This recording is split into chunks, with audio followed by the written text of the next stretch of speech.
Passage Guardian, this is Bendix 6. Good evening, I read you loud and clear. Alors, Passage Guardian, c'est quasiment notre seule source de météo. C'est quelqu'un qui fait de la radio amateur et qui, de façon totalement bénévole, redonne la météo à ceux qui font des transpacifiques. Et il se trouve que ce jour-là, on a un gale warning, c'est-à-dire une alerte météo sérieuse pour passer le Horn, avec des vents entre 40 et 60 nœuds, potentiellement des rafales à 80. Air de 10 mètres, annoncée croissante. Il y a Passage Guardian qui nous donne la météo, mais on reçoit aussi de la météo par Weatherfax. Ce sont des cartes, enfin, on essaye d'appeler ça des cartes. C'est très grossier comme carte. La mer commence à se former, la houle commence à se creuser. Et à un moment donné, le vent s'est établi à 40 nœuds, 40, 45 nœuds, 50 nœuds. De 50 nœuds à 60 nœuds, redescendu à 50. Et là, ça n'a pas arrêté de monter, de descendre, monter, de descendre. Et les vagues, il y avait les vagues et la houle, quelques déferlantes et le bateau qui se met à surfer, quoi. On fait une moyenne de 12 nœuds à peu près, sur toute la dépression, ce qui nous fait du 270 000 par jour à peu près, donc de belles journées. Des surfs réguliers entre 20 et 23 nœuds. Il y a quand même eu un surf d'anthologie à 28,3 nœuds, où là je pense qu'on a tous eu très peur.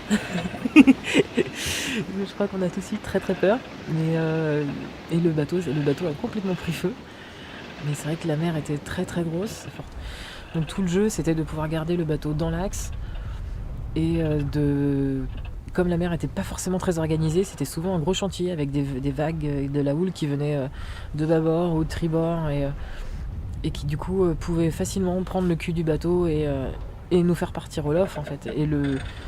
Et dans ces conditions-là, en fait, il faut absolument garder de la toile. En fait, la vitesse, c'est la sécurité. Donc il faut absolument garder de la toile, faire avancer le bateau le plus vite possible pour pouvoir maîtriser et ne pas subir la houle, mais bien au contraire savoir où est-ce qu'on se positionne, garder de la vitesse quand on est dans le creux de la vague et pouvoir réattaquer la vague suivante, toujours avec une bonne vitesse. Donc à la barre c'est très très sport. Ceux qui ont froid une fois qu'ils sont à la barre en général sont en sueur en quelques secondes. Entre ça et puis le stress d'être à la barre aussi, quoi. Forcément on a les clés du camion, quoi, dans ces cas-là.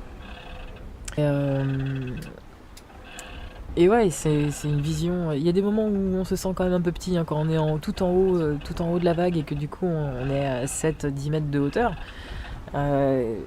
Et on voit l'océan qui est à ce moment-là très très grand, quoi. Très très grand. C'est le seul moment où on se sent un peu petit, je trouve, quoi. C'est vraiment quand on est en haut de la vague et qu'on mesure l'immensité de l'océan, quoi. Et puis bon, on est au Horn, hein, on n'est pas dans n'importe quel endroit du monde. On sait qu'on arrive au Cap Horn. On sort de cette dépression le 6 février. Et à 6h du matin TU, on passe le Cap Horn. L'équipage de Penn c'est maintenant Cap Hornier.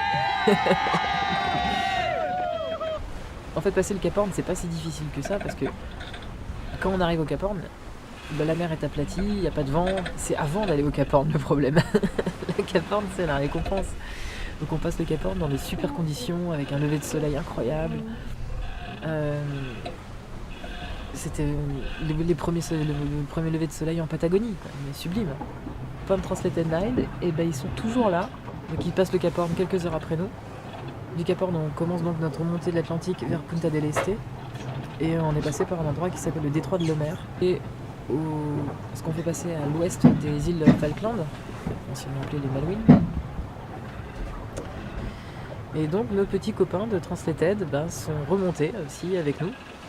Et sont là juste derrière, aussi dans le détroit de Lemaire. Et on vient de se faire passer par Charles Cordelier et Gitana, qui sont aussi en train de boucler leur tour du monde. Donc Penvixis a gagné son pari, c'est-à-dire arriver avant les ultimes au Cap Horn. Et c'était chouette, on a pu parler un petit peu avec Charles. Et on va se retrouver à Lorient, c'est drôle. Penvixis ne serait pas Penvixis sans la folie de son équipage. Il faut quand même parler de l'anniversaire de Hugo, où le pôle animation de Penvixis s'en est occupé et est arrivé à faire une bataille de ballons de baudruche alors que dehors il y a 55 nœuds. Bon, ça se pose quand même. Le problème de l'équipage, c'est qu'en général, on essaye d'avoir un équipage où il peut y avoir quelqu'un de fou, mais une personne à la fois. À bord, c'est souvent tout le monde en même temps.